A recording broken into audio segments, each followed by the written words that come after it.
उत्तर प्रदेश के देवरिया में मेरठ के सौरभ हत्याकांड जैसी वारदात सामने आई है। यहां दुबई से लौटे शौहर का बीवी ने आशिक के साथ मिलकर कत्ल कर दिया। लाश को दो टुकड़ों में काट कर ट्रॉली बैग में भर दिया। इसके बाद सूटकेस को घर से 55 किलोमीटर दूर फेंक दिया। रविवार सुबह तरकुलवा क्षेत्र में किसान ने खेत में ट्रॉली बैग देखकर पुलिस को सूचना दी। पुलिस पहुंची तो अंदर लाश देखकर हड़कंप मच गया। पुलिस ने आसपास के लोगों से पूछताछ की, लेकिन शव की शिनाख्त नहीं हो पाई। कत्ल को अंजाम देने वाली बीवी ने एक गलती कर दी। उसने शौहर को उसी ट्रॉली बैग में भरा जिसे वह दुबई से लेकर आया था। ट्रॉली बैग में एयरपोर्ट का बारकोड लगा हुआ था, जिससे लाश की पहचान नौशाद अहमद के तौर पर हुई। पुलिस मईल थाना अंतर्गत भटौली गांव में नौशाद के घर पहुंची तो बीबी रजिया ने शौहर के लापता होने की कहानी सुनाई। वह जोर जोर से रोने लगी, लेकिन जैसे ही पुलिस ने घर के अंदर तलाशी ली तो सारी तस्वीर साफ हो गई। कई जगह खून के निशान मिले। पुलिस ने रजिया को हिरासत में ले लिया। सख्ती से पूछताछ करने पर वह टूट गई। रजिया ने आशिक के साथ मिलकर शौहर के कत्ल की बात कबूल कर ली। रजिया ने बताया कि उसका भांजे रूमान के साथ संबंध है। शौहर उन दोनों के बीच रोड़ा बन रहा था, इसलिए भांजे के साथ मिलकर शौहर को मार डाला। आरोपी भांजा रूमान फरार है। एएसपी अरविंद वर्मा ने बताया, नौशाद की हत्या उसकी पत्नी और सगे भांजे ने की है। दोनों के बीच अफेयर था। 1 साल पहले भी नौशाद दुबई से आया था, तब उसे पत्नी के अफेयर के बारे में पता चला था।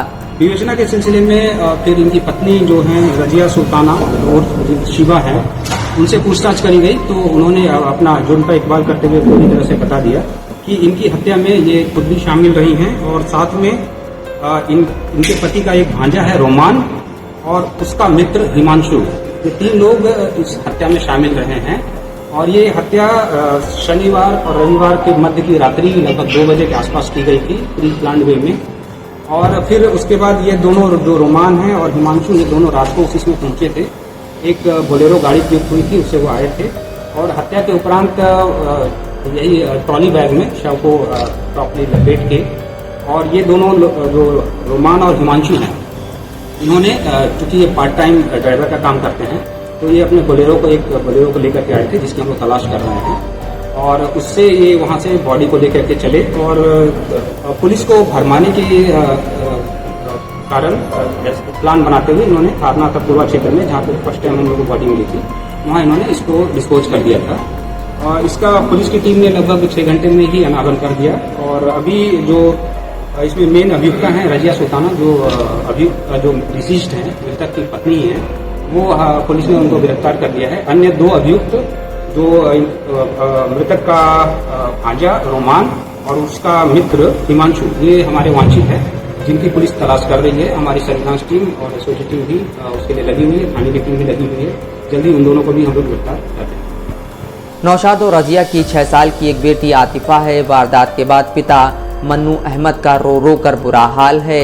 वह कह रहे हैं कि बहू के चक्कर में उनका पूरा परिवार खत्म हो गया। नौशाद दुबई में ड्राइवर था। वह 10 दिन पहले ही घर आया था। रविवार सुबह 8 बजे तरकुलवा के पटखौली गांव के जितेंद्र गिरी अपने खेत पहुंचे। वहां एक ट्रॉली बैग पड़ा था। उन्होंने इसकी सूचना पुलिस को दी। पुलिस मौके पर पहुंची। ASP Arvind Verma dog squad और फॉरेंसिक टीम के साथ मौके पर पहुंचे।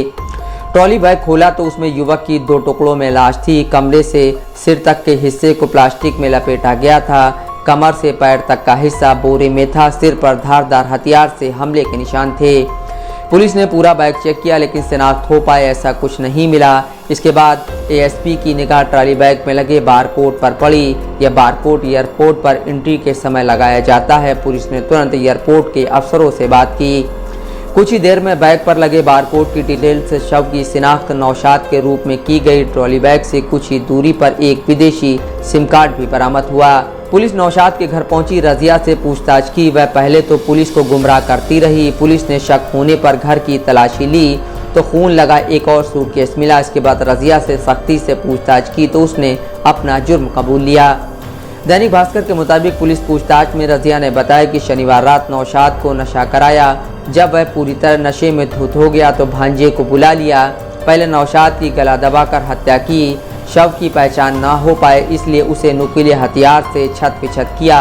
घर में 2 सूटकेस थे। पहले शव को छोटे सूटकेस में डालने की कोशिश की उसमें शव न आने पर रजिया और रूमान इसे बड़े सूटकेस में भरने लगे। बड़े सूटकेस में भी शव नहीं आ रहा था। इसके बाद दोनों ने नौशाद के शव को 2 टुकड़ों में काटा, फिर बड़े सूटकेस में भरा और शव को 55 किलोमीटर दूर फेंक दिया। पुलिस की जांच में पता चला कि रूमान ने शव को ठिकाने लगाया। वह ट्रक चलाता है। शव को वह वहां कैसे ले गया इसका पता लगाया जा रहा है। रजिया ने बेहद चालाकी से साजिश की थी। हालांकि वह ज़्यादा पढ़ी लिखी नहीं थी, इसलिए बारकोड का मतलब नहीं समझ पाई। जल्दबाजी में उसने बैग से बारकोड को नहीं हटाया। रविवार सुबह नौशाद के पिता ने जब बेटे के बारे में पूछा तो उसने कह दिया कि वह रात में कहीं चले गए थे। गांव के लोगों का कहना है कि नौशाद का व्यवहार अच्छा था। पत्नी का अफेयर पता चलने के बाद भी उसे कबूल कर लिया था। पत्नी ने जो कृत्य किया है उसकी सज़ा फांसी होनी चाहिए। मोन्टू राजा, दस्तक लाइव न्यूज़।